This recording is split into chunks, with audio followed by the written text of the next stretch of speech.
Je parle avec Théophile. Cet homme, il a la recherche de la vérité, il veut savoir davantage. Donc moi, je vais l'aider. Je veux faire donc des recherches. Mais entre-temps, vous ne pouvez pas imaginer, toi et moi, on n'imagine pas ceux qui vivaient leur foi à cette époque. À quelle attaque était-il livré? Comment il fallait vivre la foi à cette époque où plusieurs choses ont été dites. Même au sujet de la résurrection de Jésus, le diable avait trouvé l'occasion de pouvoir s'attaquer à cela. Prenons un peu Matthieu chapitre 27. J'ai dit Matthieu chapitre 27. Et lisons le verset 27 et 62.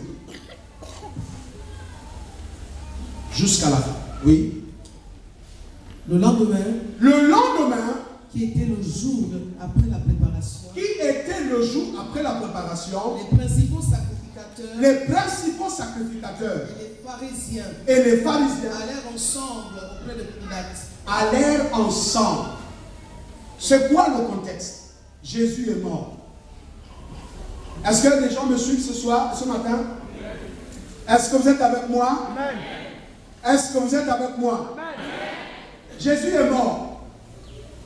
Quand Jésus est mort, les gens étaient contents. Non, cet imposteur, ils étaient contents. Après, ils l'ont placé dans une tombe. Ah, les gars ont dit, nous avons oublié ce qu'il avait dit. Ce gars-là avait dit à ses disciples qu'il va ressusciter. Donc, allons demander à Pilate la permission de pouvoir mettre en sorte que la tombe de Jésus soit gardée pour que demain, on ne vienne pas nous dire qu'il est ressuscité. Vous comprenez? C'est ce qui est dit dans la Bible. Tu peux continuer, oui. Et dire, Seigneur, nous nous souvenons que cet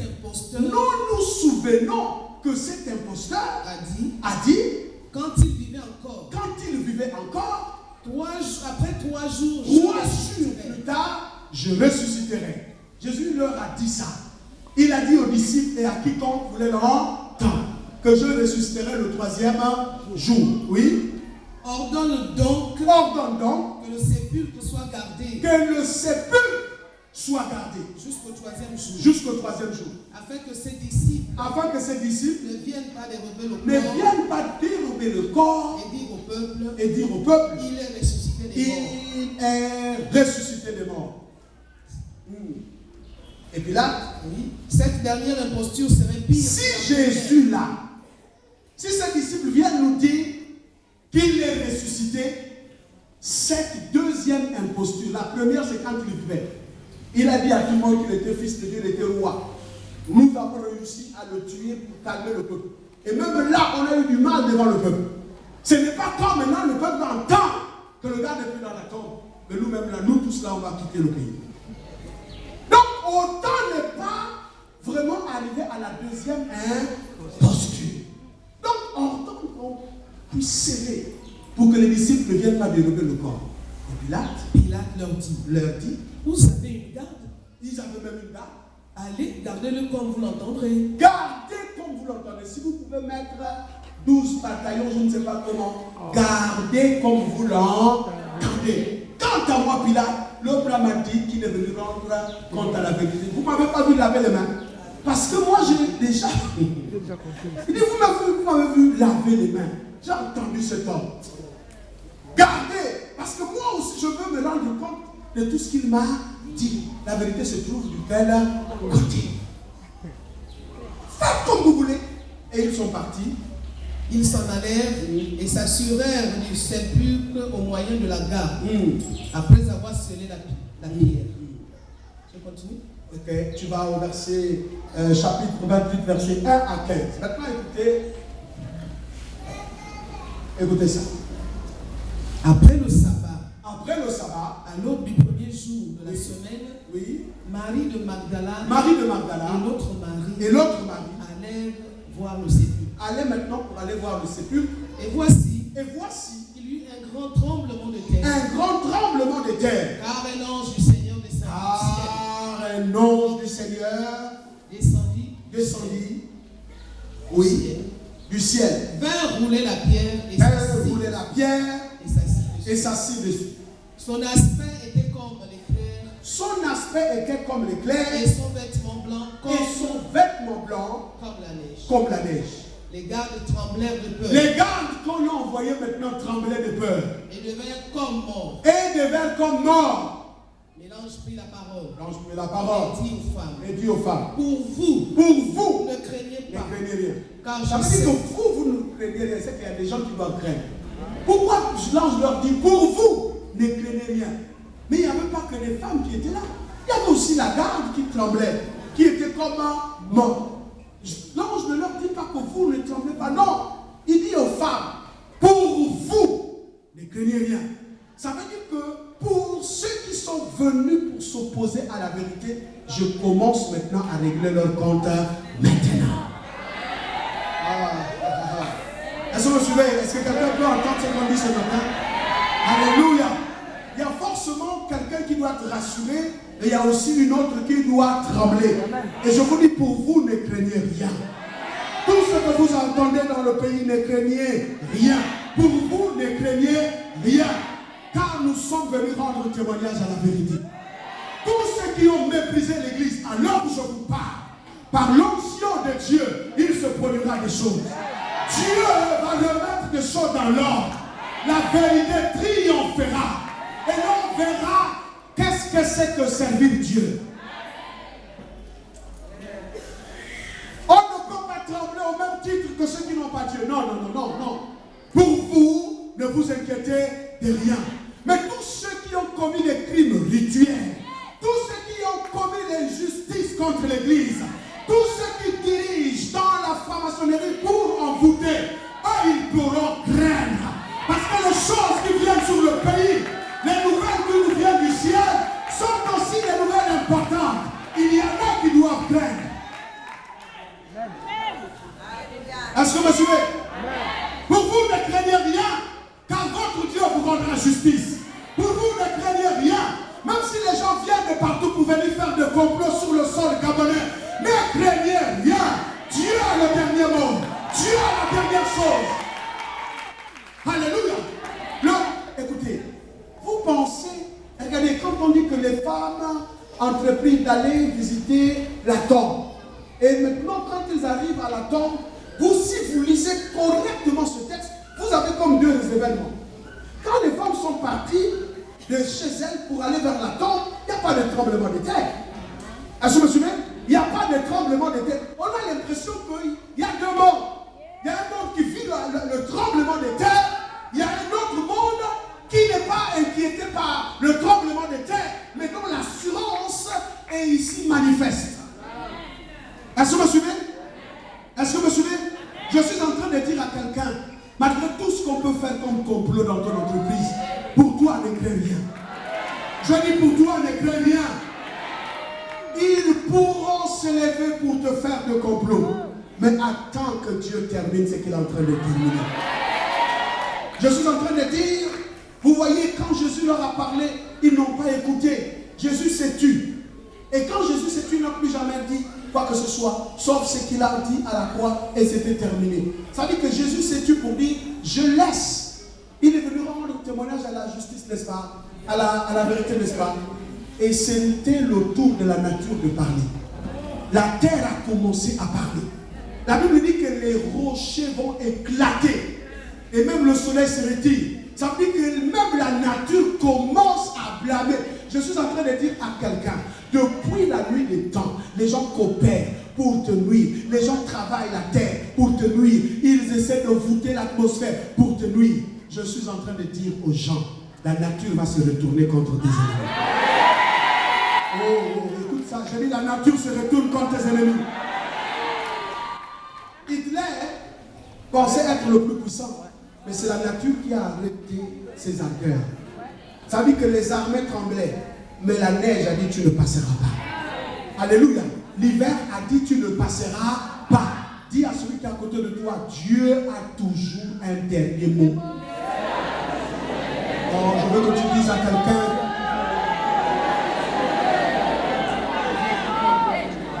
écoutez,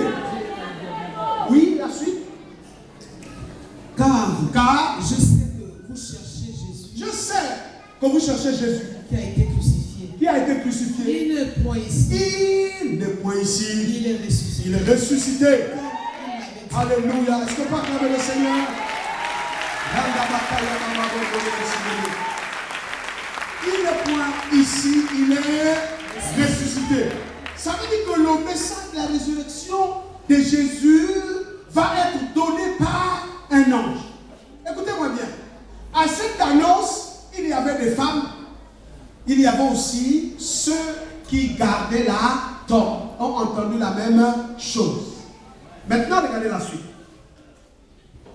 Comme il l'avait dit. Comme il avait dit, Voyez, voyez. venez et Maintenant, voyez. l'ange commence l'évangile, dit comme il avait dit, voyez. Il rappelle ce qu'il avait dit, oui. Venez et voyez le lieu, Venez et voyez le lieu où il était le couché. lieu où il était couché. Et allez promptement dire à ces disciples Maintenant, je vous envoie dire promptement ces choses. qu'il est ressuscité. Il est ressuscité. Donc le message c'est quoi? C'est le message qu'ont redouté ceux qui le crucifiaient. Ça veut dire qu'il dit non, on peut faire tout entendre, mais sauf qu'il est ressuscité. C'est ce que Paul dit, si Jésus n'est pas ressuscité, notre foi est vaine. En d'autres termes, j'ai la bonne nouvelle à vous dire ce matin, si Jésus est ressuscité, notre foi a une raison. La seule chose qui peut m'arrêter ce matin, si seulement si Jésus n'était pas ressuscité. Si seulement si Jésus n'était pas ressuscité. Mais la Bible dit que si l'esprit de celui qui a ressuscité Christ entre le monde habite en nous, la même raison, la même vie, la même puissance, nous connaîtrons cela. Ça veut dire que si Jésus est ressuscité, nous avons toutes les raisons de pouvoir être boostés dans notre foi. Et l'ange va leur dire, allez-y, dire. Parce que le message de la résurrection est un message qui bouleverse l'enfer. Parce que l'enfer avait reçu des consignes claires que cet homme ne devrait pas sortir. Ce qui se faisait sur le plan physique, mais en réalité, n'était que la partie visible de la sperme. Ça veut dire que c'est ce qui se faisait dans le monde invisible. Donc les consignes ont été données au séjour de mort de ne pas libérer ce temps. Mais il est venu rendre témoignage à la vérité. Donc on a dit, vous le mettez là, vous le gardez là. Et en fait, cet homme-là ne doit pas sortir. Alléluia. Donc la sortie de cet homme met en danger nos évidences, met en danger nos philosophies et nos doctrines.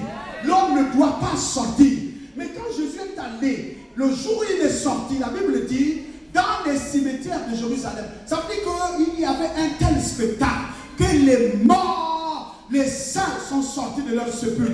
Parce qu'ils ne pouvaient plus rester. Le premier d'entre les morts est sorti, aucun mort ne pouvait encore rester. Ça veut dire quoi? Si Jésus est sorti et que les morts aussi sont sortis de leur sépulcre et ont mis pied dans la ville sainte, ça veut dire que le prince du séjour de mort avait perdu le contrôle. Écoutez, je sens quelque chose pour vous dire. Ça veut dire que si vous allez en prison, si vous voyez les prisonniers sortir, parce qu'il y a un prisonnier redoutable qui a cassé la prison, c'est qu'il n'y a même pas il n'y a même plus de garde dans la prison. La prison est ouverte, donc personne ne peut rester en prison. Je suis en train de prophétiser à quelqu'un que tu ne resteras pas là où tu as laissé. Non, non, non, non, non, cette prison aujourd'hui se brise. Alléluia. Vous n'avez pas saisi. Il est venu rendre témoignage à la vérité. La vérité qui a été tenue captive depuis longtemps. Mais il est descendu pour rendre témoignage à la vérité. Le prince de ce jour de mort a été bousculé. Il a quitté sa position. Et le plus petit, le dernier des prisonniers, est sorti de la prison. Amen. Je suis en train de dire, la résurrection de Jésus nous rassure ce matin qu'aucune prison ne restera fermée. Qu'aucune prison ne restera fermée. Pourquoi? Parce qu'il n'y a plus de prison pour ceux qui sont en Christ. La Bible dit qu'il n'y a point de condamnation pour celui qui est en Christ. Quand on dit qu'il n'y a point de condamnation, c'est qu'il n'y a plus de prison. Je déclare dans le nom de Jésus-Christ Nazareth que toute prison dans laquelle on a voulu te maintenir, ce matin, nous rendons témoignage à la vérité. Nous rendons témoignage à la vérité.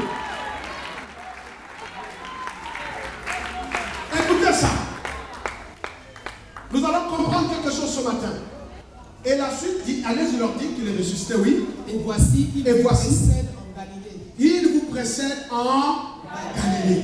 C'est là que vous le verrez. Voici, il vous l'a dit. Voici, je vous le dis. Voici, oui. Elles s'éloignèrent promptement du sépulcre. Les femmes s'éloignèrent promptement du sépulcre Avec crainte et une grande avec joie. crainte et une grande joie. Il y en a qui ont dit non, on ne croit pas à nos yeux. Parce que vous voyez, c'était des temps de tristesse et de pleurs. À un moment donné, ils avaient oublié ce qu'il avait dit. Tout un coup, l'homme est revenu à la vie. Celui qu'on croyait mourir. Parce que la mort, c'est une séparation comme une séparation éternelle. Et on est surpris, on se voit finalement avec l'homme mort face à face.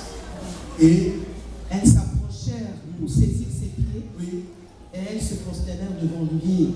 Alors Jésus leur dit, ne craignez pas. ne craignez pas. Allez dire à mes frères Allez dire à mes frères de se rendre en Galilée. de se rendre à Galilée. C'est là qu'ils me verront. C'est là qu'ils me verront. Pendant qu'ils étaient en chemin, Pendant qu'ils étaient en chemin. quelques hommes de la garde Alors, entendirent pendant qu'ils étaient en chemin pour aller annoncer la bonne nouvelle de la résurrection de Christ, quelques-uns de la garde, oui, entrèrent en ville. alors eux aussi, ils entrèrent en ville. Ils ont entendu la même nouvelle, oui.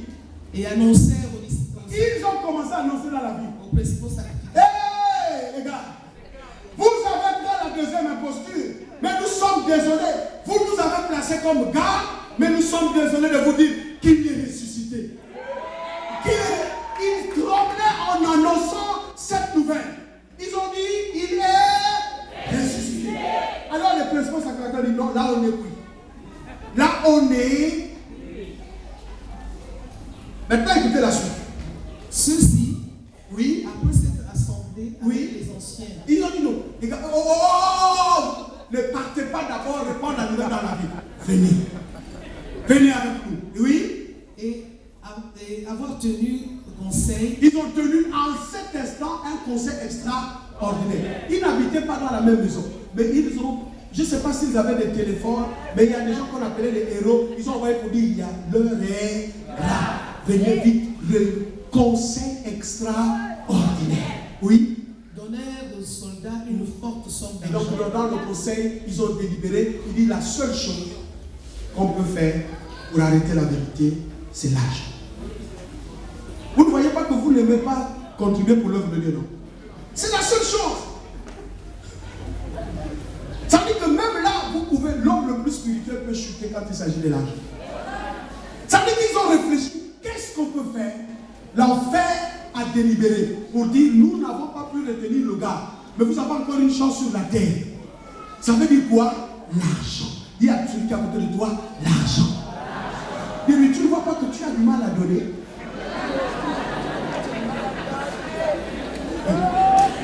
Est-ce que c'est faux? Vous avez entendu que les églises se sont cassées. Oh, la rébellion est entrée dans l'église. Oh, les frères se sont battus. Oh, l'argent. Il y a même des pasteurs qui se sont battus. Oh, ils parlent d'où? L'argent. Mais ce matin, j'ai la bonne nouvelle que l'enfer ne vous retiendra pas. Que le projet de l'enfer ne vous retiendra pas. L'or et l'argent appartiennent à notre Dieu. Nous prêcherons l'évangile. Je dis qu'avant, écoute la parole de Dieu. L'évangile sera prêché. Même dans les dieux privés, nous achèterons ces choses pour prêcher l'évangile. C'est le temps de la révélation. Il leur ont donné quoi? Une forte argent. Ça veut dire quand la Bible dit forte somme, c'était pas la moindre. Ça veut dire que les gardes étaient prêts à. Parce que les gardes qui ont vu l'ange,